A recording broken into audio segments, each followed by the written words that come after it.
नमस्कार। आज के इस खास विश्लेषण में हम उस इंसान की बात करने वाले हैं जिसने मार्शल आर्ट्स की दुनिया को हमेशा के लिए बदल कर रख दिया, ब्रूस ली। और साथ ही हम बात करेंगे उनके बेटे ब्रैंडन ली की। सच कहूं तो ब्रूस ली सिर्फ एक अभिनेता नहीं थे, वो लिटरली एक ग्लोबल आइकन थे। लेकिन उनकी अचानक हुई मौत ने दुनिया भर में ऐसी कहानियों और मिथकों को जन्म दिया जो आज तक अनसुलझे से लगते हैं। आज की इस चर्चा में हम इन सारी अफवाहों को तथ्यों से अलग करेंगे और बिल्कुल करीब से देखेंगे कि इतिहास के पन्नों में वास्तव में क्या दर्ज है।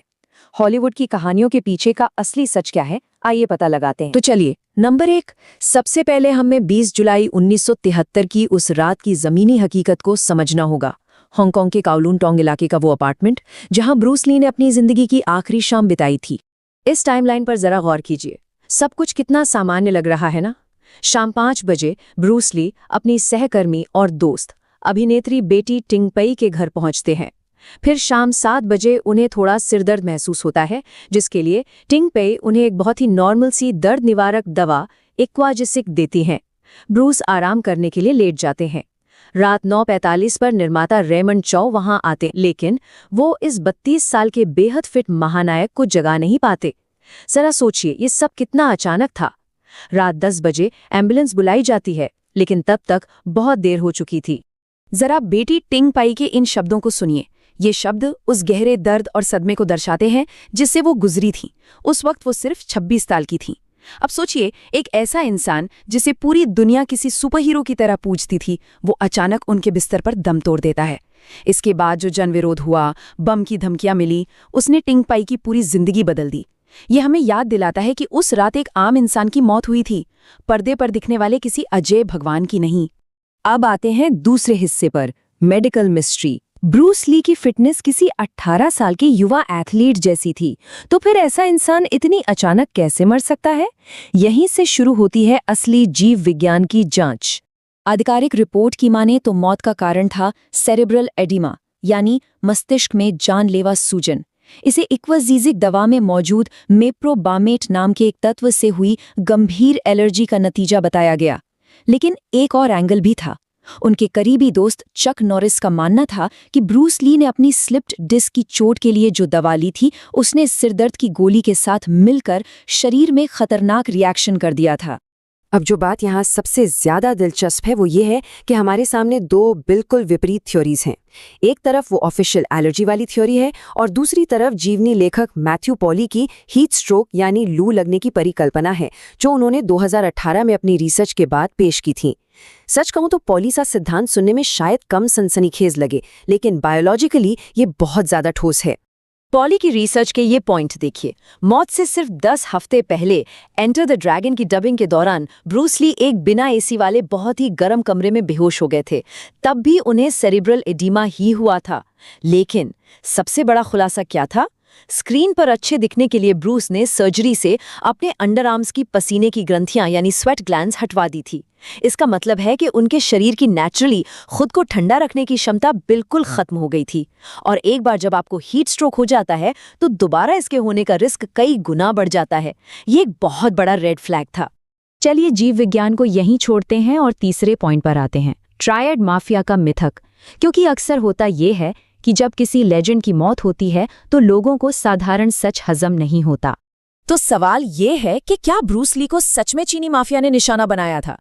दशकों से ये अफवाह उड़ाई जाती रही है कि 1959 में ब्रूस ली को अमेरिका इसलिए भेजा गया था क्योंकि हांगकांग के खूंखार ट्रायड हत्यारे उनके पीछे पड़े थे और 1973 में उन्होंने अपना बदला ले लिया। लेकिन क्या सच में ऐसा था? असल बात तो ये है कि सच्चाई कहीं ज्यादा ग्राउंडेड थी। वो कोई माफिया के निशाने पर नहीं थे, बल्कि यंग ब्रूस ली खुद जंक्शन स्ट्रीट 8 टाइगर्स नाम के एक लड़कों के गैंग के लीडर थे। उन्होंने एक लड़के को पीट दिया था जिसके माता पिता काफी रसूखदार थे, लेकिन वो कोई ट्रायड माफिया नहीं थे। पुलिस की वार्निंग, पढ़ाई में खराब रिजल्ट और ऊपर से बचपन का डूबता हुआ फिल्मी करियर, इन सब वजहों से उनके पिता ने उन्हें सुधारने के लिए अमेरिका भेजा था। कोई अंडरवर्ल्ड की साजिश नहीं थी। अब हम कहानी में सीधा 2 दशक आगे चलते हैं। द क्रो के सेट पर हुई त्रासदी, ब्रूस ली के 28 साल के बेटे ब्रैंडन ली की वो मौत जिसने उन सारी पुरानी साजिशों को फिर से जिंदा कर दिया।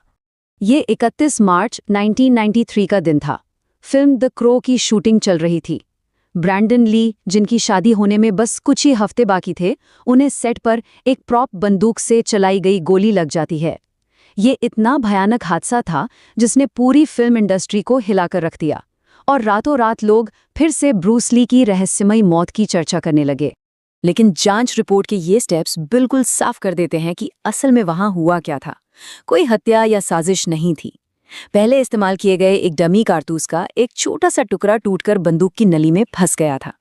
फिर जब उसी बंदूक में एक ब्लैंक यानी बिना गोली वाला बारूद भरकर फायर किया गया, तो उस ब्लैंक के धमाके ने उस फंसे हुए टुकड़े को एक असली गोली की रफ्तार से बाहर फेंक दिया और वो सीधा ब्रैंडन को जा लगा। ये एक भयंकर यांत्रिक लापरवाही थी और कुछ नहीं। आइए अब चर्चा के आखिरी हिस्से की तरफ बढ़ते हैं, पारिवारिक श्राप का सच और मंडेला इफेक्ट। मीडिया ने कैसे इन दोनों घटनाओं को आपस में जोड़ दिया। इन दोनों के बीच की सिनेमाई समानांताओं को देखिए, ये सच में रोंगटे खड़े कर देने वाली हैं। ब्रूस ली की आखिरी फिल्म गेम ऑफ डेथ में उनके किरदार को सेट पर ही गोली लग जाती है और फिल्म रिलीज होने से पहले ही ब्रूस ली चल बसते हैं। ठीक 20 साल बाद ब्रैंडन ली को सचमुच द क्रो के सेट पर गोली लग जाती है और वो भी फिल्म रिलीज होने से पहले दुनिया छोड़ जाते हैं। इन चीजों ने एक ऐसा मंडेला इफेक्ट पैदा कर दिया कि आज भी बहुत से लोग ये गलतफहमी पालकर बैठे हैं कि ब्रूस ली की मौत भी सेट पर गोली लगने से ही हुई थी। जब दो इतनी भयानक त्रासदियां एक ही परिवार में होती हैं तो इस बात को लॉजिकली समझना इंसान के लिए बहुत मुश्किल हो जाता है। टिंग पेई का ये कोट देखिए, जब हमारे पास कोई जवाब नहीं होता, जब सांख्यिकी और विज्ञान काम नहीं आते, तो हम अक्सर इसे किस्मत, स्वर्ग की मर्जी या किसी श्राप का नाम दे देते हैं। ये बस हमारे सदमे से उभरने का एक तरीका है।